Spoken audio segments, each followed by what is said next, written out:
주면서 1일, 제가 이 첫 주고 첫날이고, 이런 참 귀한 날에 봉덕교회와 함께 예배를 드린다는 게 저로 봐서는 얼마나 행복한 일인지 너무너무 행복하고 감사합니다. 말씀 전하겠습니다. 오늘 제목을 하나님께 인정받는 사람. 찬양대원들 하나님께 다 인정받는 분 되시기를 주의 이름으로 축원합니다. 이쪽이 많이 섭섭하시죠? 우리도 이러셔야 되잖아요. 예, 봉덕교회 모든 사랑하는 성도들이 하나님 앞에 인정받는 이런 귀한 성도 되시기를 주의 이름으로 축원합니다. 제가 한번 질문을 드리고 가겠습니다. 모두 마음속이 기쁘고 즐겁고 행복하신 분만 억지로는 하지 마세요. 그러신 분들 아멘. 그래야 됩니다. 계속해서 그러셔야 됩니다. 사실 저는 목회를 끝내고 난 후에 2019년도니까 그 해부터 19년도부터 시작해가지고 원래 7년째 8년이 들어섰습니다. 2019년도에 암 3기 역시 놀라지는 않네요. 여러분들 가족 중에 암 3기 그러면 가슴이 철렁하는 정도가 아니고 아유 큰일 났다. 그럼에도 불구하고 저도 한 1년 살까 그저 하나님 앞에 하나님 뜻대로 하옵소서 그랬는데 1년, 2년, 3년, 4년 지나더니 벌써 7년 됐습니다. 왜 그럴까?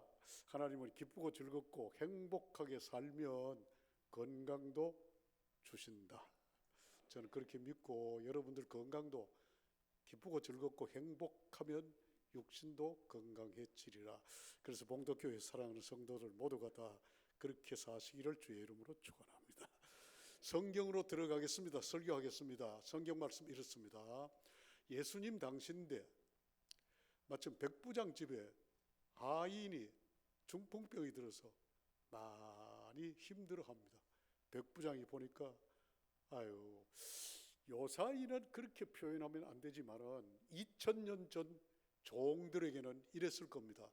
예수님께 찾아나와서 예수님 우리 집에 그 종놈 한 놈이 있는데 그놈이 보니까 얼마나 고생을 하는지 아유 예수님 좀 가서 고쳐 아닙니다.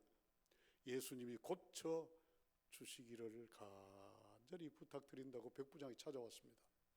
그럴 때 예수님께서 대답하시기를 그래 내가 가서 고쳐 주리라. 그랬더니 백부장이 그 자리에서 아이고 감사합니다 그러지 않고 주여 그러시면 안 됩니다. 주님이 우리 집에 오시는 것을 저는 도저히 감당이 안 됩니다. 주님은 말씀만 하옵소서 말씀으로만 하시면 다 고칠 수 있으리라 믿습니다. 그리고 말씀하옵소서 이 말은 내게 시키십시오. 병든 하인 데리고 오라고 하면 데리고 오겠습니다. 그 다음 말씀이 중요합니다. 이랬습니다. 나도 남의 수하에 있는 사람, 백부장이니까 누가 밑에 있어요? 천부장 밑에 있는 거죠. 천부장. 나도 남의 수하에 있는 사람이요. 그 다음에 내 아래는 백부장이니까 100명의 부하가 있습니다. 내 아래도 군사가 있으니 예수님 보고 이렇게 말씀합니다. 예수님 내가 내 아래 백부장 아래는 100명이 있으니까 저들을 보고 가라 하면 가고 오너라 그러면 오고 요걸 현대 군인들 명령으로 말하면 그때도 당연히 2000년 전에도 그랬겠지만은 지금도 2000년 세월이 흘러도 군인들에게 변하지 않은 것 딱 하나 있습니다. 많이 군 내부가 변해도 변하지 않는 것 딱 하나 있습니다. 지휘관이 차렷! 여기는 별로 잘 안 되네요. 그러면 지휘관이 저릿 그러면 하다가도 이럽니다. 이게 군인입니다. 앞으로 이러면 두 말 없이 갑니다. 가다가도 두 발짝 가다가도 뒤로 돌아 있었 그러면 서거든요. 그때 아무리 지금 군인들이 많이 변한 군 문화 속에 살아도 변하지 않습니다. 만약에 앞으로 가 그러다가 뒤로 돌아섰 그러면 금방 가라 그러다가 금방 돌아서라고 그럽니까? 정신 못 차리게 합니까? 그러는 군인은 하나도 없습니다. 그런데 2000년 전 어떻습니까?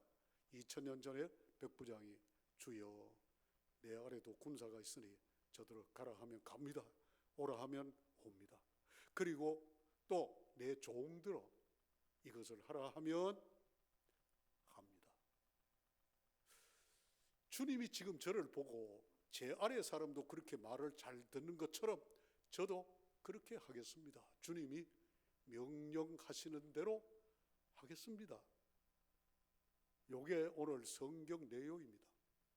그럴 때 그 다음에 제목이 나옵니다. 제목이 예수님께서 이 백부장을 보면서 이스라엘에 다 다녀도 너만한 믿음을 내가 만나보지 못했다. 네가 최고다. 주님께 인정을 받았습니다. 그와 같이 오늘 제가 이 말씀대로 제목을 뽑았습니다. 봉덕교회 모든 사랑하는 성도들이 주님이 말씀하기를 네가 이거다. 네가 최고다. 그냥 이거 하시지 말고 봉덕교회 성도가 최고다. 그것도 중요하지만 그보다 더 중요한 거 있습니다. 봉덕교회가 최고라도 내 믿음이 아니면 상관이 없습니다. 내가 주님께 최고로 인정받아야 됩니다. 할렐루야. 모두 주님 앞에 최고라는 인정받으시는 분들 되시기를 주의 이름으로 축원합니다. 그러면 어떻게 해서 그렇게 인정을 받았겠느냐? 여러분은 이런 설교를 많이 들어보셨을 거예요. 왜 최고라는 인정을 받았을까? 첫째, 가라면 가고 오라면 오고 이거 하라면 하고 와 대단하다 순종 잘한다. 그래서 우리도 백부장처럼 순종하자. 그런 설교는 우리가 천번만번 많이 들었습니다. 그 다음에 얼마나 간절한지 주여 주님이 고쳐주소서 찾아갔어. 간절함이 대단하다. 그리고 우리 집에 오심을 감당치 못하겠다. 이거는 너무너무 겸손하다. 그래서 백부장은 겸손하고 순종 잘하고 믿음이 너무너무 좋다. 저는 전혀 이 설교 하려고 오지 않았습니다. 그런 설교 안 합니다. 이 속에 진짜 중요한 거 찾아야 됩니다. 오늘 우리는 이 백부장을 보면서 예수님이 최고라고 말씀한 말씀, 네 믿음이 최고다, 네가 순종 잘한다, 네가 참 간절하다, 그런 말씀 아니고 오늘 우리가 백부장에서 진짜 배워야 될 것이 무엇일까?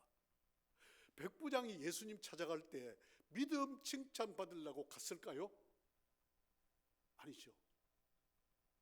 왜 갔을까요? 믿음이 좋기는 좋은데 그 믿음 가지고 간 이유가 뭘까요? 이걸 찾아야 됩니다. 이 말씀을 찾아야 되거든요. 왜 갔을까요? 하인의 고통스러움을 보고 그걸 고쳐달라고 갔습니다. 그 마음이 무슨 마음일까요? 여기에 백부장이 이웃을 사랑하고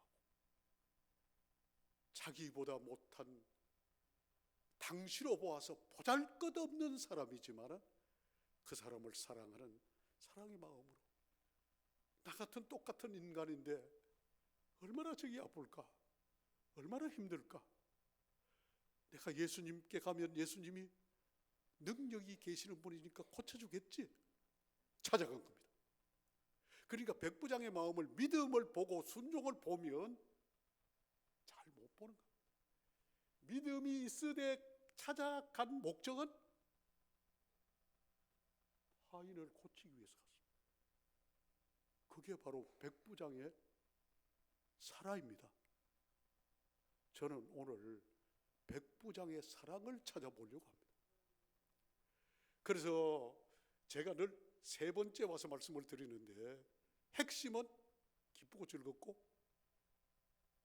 행복하고, 이겁니다. 가장 기쁘고 즐겁고 행복하게 사는 방법이 뭐냐? 사랑입니다. 여러분, 좋은 집 속에서 살면 행복하지요? 그렇죠. 좋은 집에 살면 행복하지요? 영 아닌 것 같아요. 아니, 저는 좋은 집에 살면 행복할 것 같습니다. 제 마음으로. 그런데 문제는, 목사가 예를 들어서 남북교에서 좋은 집을 해주어서 좋은 집에 살았습니다. 그런데 사정 따라서 제가 시골교회 조그만 데 가니까 머리를 숙이고 들어가야 될 만한 시골집 사택에 갔습니다. 그러면 그때 기쁨은 하나도 없어져 버리고, 지금 이 집에 들어가서 교회를 섬기는 목사의 마음은 행복할까요? 안 할까요? 문제가 되게 어려운 것 같습니다. 그때도 행복해야 됩니다. 이게 바로 우리 성도들이 누려야 될 행복입니다. 그것은 바로 대답이 어디 있느냐? 마태복음에 나옵니다. 마태복음 22장에 보면 나옵니다. 혹시 여러분들이 이런 생각을 하지요? 우리는 구약을 딱 펴면 구약의 가장 중요한 계명이 뭘까요? 십계명이죠. 십계명의 첫 계명, 둘째 계명 우리가 잘 압니다. 그런데 구약이 딱 끝나고 신약 시대가 왔습니다. 신약의 첫 계명, 둘째 계명이 뭘까요? 잘 모르잖아요. 잘 몰라요. 구약에서 말하는 첫째, 둘째는 아는데 신약에서 말씀하는 첫 계명, 둘째 계명은 잘 모르는 경우가 많이 있습니다. 모르기 때문에 오늘 우리가 기쁨을 못 누리는 경우가 있습니다. 그러면 성경을 찾아야 신약 시대의 첫 계명, 둘째 계명이 뭐냐 알 수 있습니다. 찾아보겠습니다. 마태복음 22장 37절. 자, 방송실 나오세요. 나왔습니다. 37절 보겠습니다. 같이 한번 37절을 읽겠습니다. 시작. 예수께서 이르시되 내 마음을 다하고 목숨을 다하고 뜻을 다하여, 그 다음 중요한 입니다. 시작.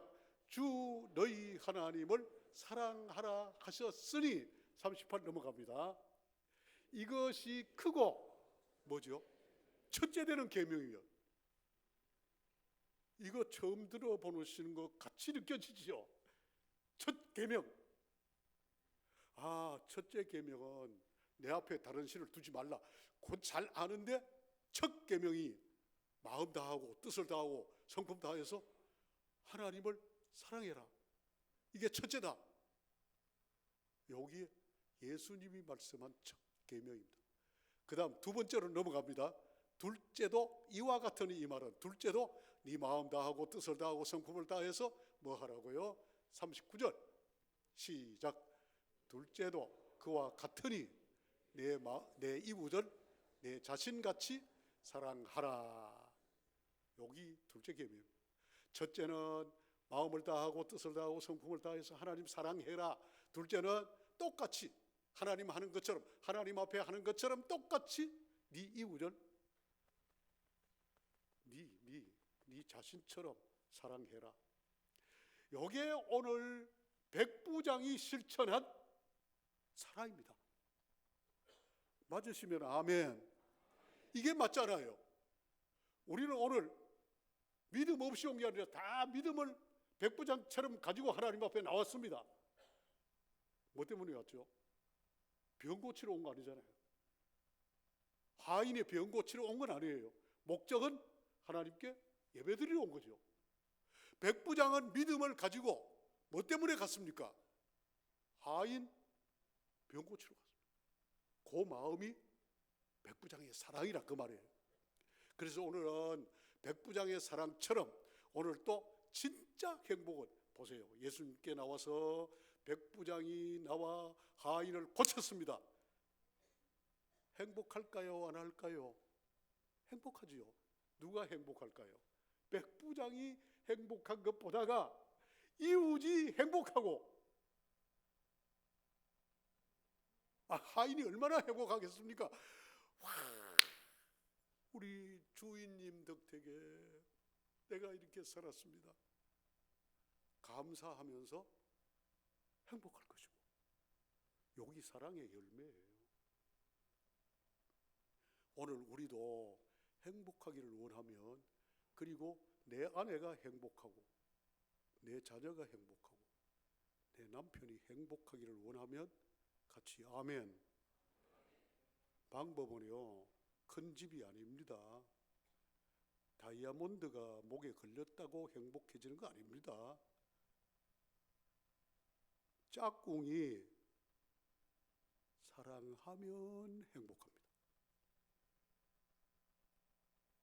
두 분이 사랑하면 행복합니다. 여기에 방법이에요. 여기 세상 살아서 주님 안에서 믿음으로 사는 사람이 행복하게 사는 방법이 사랑입니다. 사랑보다가 더 큰 행복을 만들어내는 방법이 있으면 예수님이 가르쳐 주셨을 거예요. 이렇게 살아야 행복하다. 그러는데 예수님이 가르쳐 준 말씀은 네 하나님 사랑해라, 그리고 네 이웃을 사랑해라. 그러면 행복해진다. 이게 주님이 가르쳐 준 행복입니다. 그 다음에 행복하게 사는 방법입니다. 오늘 이 말씀을 들으시면 맞아 저 남부교회 홀로 목사가 와서 말씀하는데 사랑해라 그런데 이걸로 끝나면 예배 드리고 돌아가면서 사랑을 어떻게 하지? 방법을 몰라요. 그런데 성경이 우리에게 가르쳐주는 방법이 있습니다. 사랑을 어떻게 하라고. 고린도전서 13장 1절 이하에서 네가 사람을 방언하고 심지어는 산을 옮길 만한 믿음도 있고, 네가 김정은이 언제 죽느냐 예언도 하고, 그래도 사랑이 없으면 네게 아무 유익이 없어. 네 그거 해봐야 믿음 생활 그렇게 해서 병도 고쳐주고 하지만 사랑 없으면 네한테 유익될 게 아무것도 없어. 이게 사랑입니다. 그러면 사랑을 어떻게 하라고 가르치느냐? 사랑은 방법입니다. 13장 4절을 보겠습니다. 이게 방법입니다. 같이 읽겠습니다. 13장 4절 시작. 사랑은 오래 참고, 여기까지 합시다. 그것만. 사랑하는 방법 중에 제일 첫 번째가 사랑은 오래. 오래가 뭐예요? 오래. 또 참고, 또 참고, 또 참고. 오래는 또 참다가 언제까지 참아야 돼요? 죽을 때까지. 그거 아니고 끝까지 참아야 돼. 끝까지. 어떤 사람은 중간쯤 참다가 더 이상 못 참겠다 이런 사람도 있거든. 끝까지 참아야 돼요. 그 다음 7절로 넘어가 보겠습니다. 어떻게 가르치느냐? 7절을 보겠습니다. 7절은 같이 읽겠습니다. 시작. 모든 것을 참으며. 됐습니다. 모든 것을 참으라고 그랬어요. 이게 사랑의 방법입니다. 사랑이 때때로 우리는 감정이 흐를 때가 있지만 그렇게 가르쳐주지 않습니다. 참되 모든 것을 참아라. 여기는 이제 연세 드신 분들이 좀 계시지만 물어보겠습니다. 두 분이 결혼했습니다. 우리 행복하게 잘 살자. 세월이 흐르면서 행복하게 잘 살자고 서로 부부가 언약했던 그 언약이 때로는 살다 보니까 네 생각하고 내 생각하고 좀 달라서 때때로 영감님께서 때로는 내 마음에 안 들 때 좀 있죠. 여기는 한 분도 그런 분이 안 계신가 봐요. 가만히 계시는 거 보니까. 우리 영감님께서 내 마음에 좀 안 들고 나를 속상하게 만들 때도 있었죠. 그렇죠. 솔직하게 대답하면 그래요. 있어요. 내 마음에 안 들고 나를 속상하게 때로는 어떨 때는 가슴을 치면서 내가 어째 결혼 잘못한 것 같다. 결혼 좀 잘못한 것 같다. 이렇게 느껴질 때가 여기 찬양대원들도 있지요. 왜 신랑이 지금 쳐다보고 있어요? 아니, 있습니다.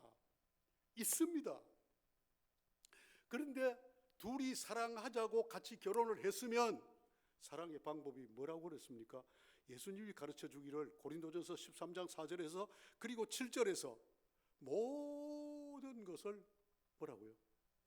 참고 또 참고 또 참고 또 참으면 결국은 지금 여기에 살아 계시는 분이 두 분이 오셨으면 부부가 건너다 보면서 맞아, 당신도 날 속상하게 하고 나도 당신 속상하게 했지만 세월이 흐르면서 또 참고 당신도 잘 참아 주었고 나도 잘 참아 주어서 오늘까지 나이가 70 고개를 넘고 80을 넘어서 당신 얼굴을 보니 우리 참 잘 참아왔지.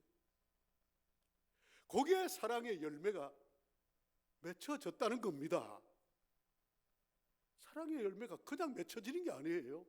말씀이 가르쳐 주는 대로 또 참고 또 참고 또 참고 살아온 그 세월이 사랑이라는 열매로 맺혀지는 겁니다. 그래서 오늘 여러분들이 연세가 많은 분들이 예배드리고 돌아갈 때 손을 잡고 넘어질까 조심하세요. 얼마나 행복해집니까? 참아야 됩니다. 여기 사랑의 방법입니다. 하나님의 교회도 마찬가지입니다. 하나님의 교회도 때때로 내가 하고 싶은 말이 있습니다. 공동체라는 우리 교회는 내가 와서 하고 싶은 말도 있지만 기도하면서 또 참고 하다 보면 나중에 교회가 행복의 열매가 맺혀집니다. 이게 주님이 가르쳐 주신 방법이에요. 그 다음에 또 하나 배워야 됩니다. 빌레몬서를 가서 배우겠습니다. 꼭 이 말씀을 따라서 사랑을 해야 됩니다. 빌레몬서는 내용이 이렇습니다. 빌레몬 1장 한 장이 빌레몬이라고 하는 골로새 교회 집사님 집에는 종이 있습니다. 오네시모라는 종이 있습니다. 이 종이 제가 표현을 그때 말로 좀 표현을 하면 이 종놈이 그 당시는 그랬겠죠.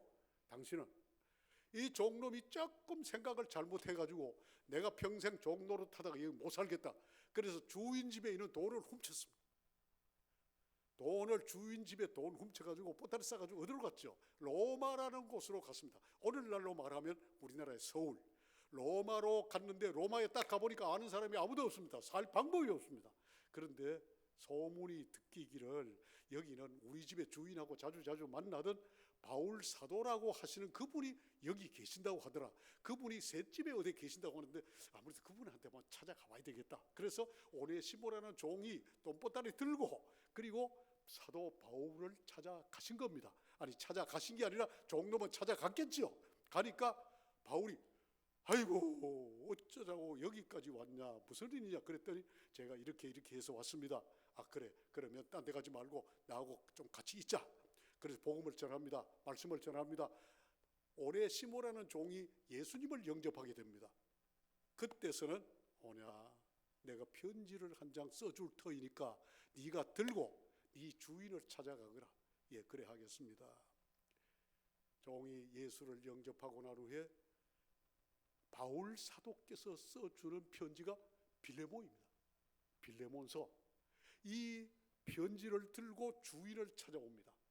그런데 편지 내용이 어떤지 아세요? 잘 몰라요.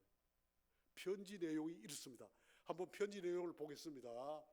빌레몬서 1장 편지 중에 17절부터 보고 16절로 넘어가겠습니다. 이건 앞뒤를 좀 바꿔서 봐야 됩니다. 17절 읽어보겠습니다. 같이 시작. 그러므로 내가 나를 동역자로 알진대 그를 영접하기를 내게 하듯 하고. 자 한번 물어보겠습니다. 여기 우리 봉덕교회 존경하는 모든 분들에게 제가 이렇게 묻겠습니다. 종놈이 주인의 집에 재물을 훔쳐 도적질을 하고 도망갔습니다. 어느 날 뭔 편지 한 장을 들고 왔습니다. 주인님 제가 찾아왔습니다. 편지를 하는 내용입니다. 편지를 딱 읽어보니까 무슨 편지가 나오냐? 17절 한번 다시 펴보세요. 거기 방송실 크게 한번 띄워보세요. 예, 여기 보세요. 편지를 딱 펴보니까 이렇게 나옵니다. 그러므로 종놈이 주는 편지에는 네가는 누구죠? 주인을 말합니다. 주인. 바울하고 빌레몬 주인하고 굉장히 친하거든요. 네가 나를 동역자로 할진대는 그를 영접하라 했습니다. 그를 영접하기를 누구에게 하라고요? 이게 제가 찬양대원들에게 한번 여쭈어보겠습니다. 지금 시대가 아니고 2000년 종놈들은 인간 취급을 못 받을 때 이 사람 오거든, 이 사람이 가거든, 빌레몬 자네는 이 사람을 영접해라. 말 될까요? 안 될까요? 영접. 그냥 오늘아 이놈아 그게 아니고 영접. 말이 돼요? 안 돼요? 안 되죠. 말 안 되죠. 맞죠? 말 안 됩니다. 영접하고 그 다음에 더 중요한 건 뭐죠? 내게 하듯하고. 내게 하듯하란 말은 바울은 사도입니다. 이 종놈을 영접을 하고 나를 사도로 대접하는 것처럼 이 사람도 사도처럼 대접해라. 여기 제가 한번 중요한 말씀이니까 묻겠습니다. 이게 말이 됩니까? 안 될까요? 말이 될까요? 안 될까요? 이게 그때 같으면 이 말이 사실 안 될 말이거든요. 그런데 이 말을 했습니다. 자, 그러면 이 성경 말씀으로 들어가겠습니다. 오늘 우리는 이 말씀을 받으면서 2000년 그 시대를 생각해 보면서 말이 안 되는데 이게 하나님 말씀입니다. 이게 하나님 말씀. 그러면 이 말씀의 내용이 뭐죠? 그때는 사도하고 종놈하고 과거에는 종이었는데 복음을 받고 돌아오는 오네시모는 사도처럼 영접해 주어라. 신분이 완전히 달라지죠. 그러면 요게 살아입니다. 우리 봉덕교회가 부자가 오든 가난한 사람이 오든 여기 지나가는 오늘 주일날 저 뒤에 보니까 돌아보니 지금은 돌아보지 마세요. 수레를 끌고 폐지를 주어서 하나 가득 싣고 지나가던 할아버지 한 분이 내가 어릴 때 주일학교 때 교회를 다녔으니까 나도 오늘은 한번 교회 가볼까? 그러다가 수레를 저 봉덕교회 입구에다가 예배당 올라오는 입구에다 세워놓고 예배를 드리려 저 뒷절에 와 앉아서 예배를 드립니다. 그분을 만나서 대접하는 것하고 봉덕교회 목사님하고 똑같이 대접할 수 있을까요? 없을까요? 여러분들이 대답을 확실히 해야 됩니다. 거기 돈 없고 세상에 아무것도 자랑할 것이 없는 수레를 끌고 온 그 할아버지나 할머니하고 이 교회 목사님하고 인격적으로 서로 만나 대우를 한다면 다르게 합니까? 똑같이 합니까? 대부분은 제가 대답하겠습니다. 대답 안 해도 괜찮아요. 내가 대답할 테니까. 그걸 왜 똑같이 생각합니까? 목사님은 목사님인데 인격적으로는 똑같습니다. 요게 사랑입니다. 그리스도의 사랑입니다. 목사는 높고 거지같이 사는 사람은 낮고가 아닙니다. 하나님 앞에는 똑같습니다. 그렇게 사랑하면 행복해집니다. 행복하려면 오늘 여기 앉아 계신 모든 분들 제가 꼭 결론적으로 말씀드릴 건 성령으로 우리 마음을 뜯어 고치십시오. 마음을 고치지 않으면 절대로 행복할 수 없습니다. 성령의 열매는 첫째, 갈라디아 5장 22절 첫 번째가 성령의 열매는 사랑으로 나타나야 됩니다. 성령으로 말미암아 오늘 모든 분들 마음속에 성령의 열매로 사랑의 사람 되도록 마음을 모두 다 바꾸어 만드시기를 주의 이름으로 축원합니다. 그리고 우리 집에는 아들이 둘밖에 뿐입니다. 그런데 아들 둘이가 있어서 저는 늘 생각하기를 여기 앞에 앉아 계시는 찬양대처럼 나도 딸 하나 있으면 좋겠다 그러는데 우리 집에 사람이 그러면 안 돼. 그냥 자식 둘만, 아들 둘만 키워도 그런데 또 남의 자식을, 우리 집에 사람이 반대하고 절대로 반대했습니다. 그래서 저는 딸을 좀 가슴으로 노는 딸을 하나 가졌으면 좋겠는데, 그래 때때로 이랬습니다. 여보, 우리 딸 하나 데려오자. 그러니까 집에 사람이 나중에 하다 못해서 마지막 대답이 이렇습니다. 우리 집에도 나중에 딸 둘 온다. 그만해. 그래. 아니 무슨 딸 둘이 와? 그랬더니 나중에 설명을 들어보니까 며느리 둘이 온다는 거예요. 그래서 제가 하는 말이 그랬습니다. 며느리 피하고 딸 피하고는 피가 다르다. 그랬더니 하는 말이 대답이 이래요. 아니 어차피 데려오는 사람인데 똑같이 뭘 그래. 그러니까 앞으로 나는 그럼 당신은 며느리를 딸같이 생각할 수 있겠냐? 그랬더니 그럼 되지 그러더라고요. 그래 나중에 결국은 그 때가 왔습니다. 때가 딱 오니까 큰 며느리 오고 작은 며느리 오고 그래 며느리 둘을 봤습니다. 그래 할 수 있을까요? 딸같이.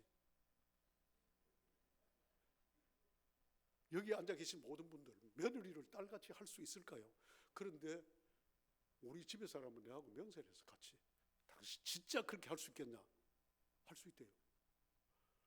그리고 큰 아들은 울산에 살거든요. 작은 아들은 같이 이웃에 살고. 울산을 제가 목회를 할 때입니다. 좀 많이 젊을 때예요. 그때는 아직까지 나이가 60 전이니까 가면 좀 미안합니다만 제가 말씀을 좀 미안합니다. 우리 그 며느리가 집을 참 잘 비워요. 집을 잘 비워. 집을 잘 비우는 게 학교 강의 가고 그래요. 그러니까 집을 비우잖아요. 어떨 땐 들어가 보면 제가 가보다 이 아이가 왜 이리로 갔냐? 빨래거리 막 쭉 싸놓고 막 어떨 때는 밥해 먹어도 그냥 갖다 놓고 그걸 가서 그 설거지 다 해요. 빨래를 다 해요. 여보, 며느리 집에 와서 자식 집에 와서 무슨 그런 일 해요? 내가 처음부터 딸이라고 생각했잖아. 왜? 엄마가 친정엄마 오면 다 해주잖아. 친정엄마는 딸 집에 오면 설거지도 해주고 청소도 해주고 밥도 해주고 다 해주는 것처럼. 그런데 언제까지 해주냐? 86까지 해줍니다. 지금도 그래. 86까지 아직까지도 가면 김치 만들어가지고 갖다 주고. 우리 집은 많이 행복합니다. 우리 집 행복하다니까 좀 꼭 시기하는 마음으로 이렇게 딱. 왜 그럴까요? 사랑의 열매입니다. 그 며느리가 남의 자식이었든지 내 가슴이 아닌 내 피로 나왔든지 마음 안 바뀌면 내 피로 난 자식도 사랑이 안 갈 수 있고 가슴으로 놓은 사람도 마음만 바뀌면 사랑할 수 있습니다. 사랑은 우리 마음을 예수 그리스도의 마음으로 그리고 성령 받아 성령의 열매로 사랑하면 행복의 열매가 맺히는 줄 믿습니다. 모두 봉덕교회 성도들 2026년을 보내면서 앞으로 주님 앞에 가는 그날까지 행복하시기를 사랑의 열매로 행복하시기를 주의 이름으로 축복합니다. 기도하겠습니다.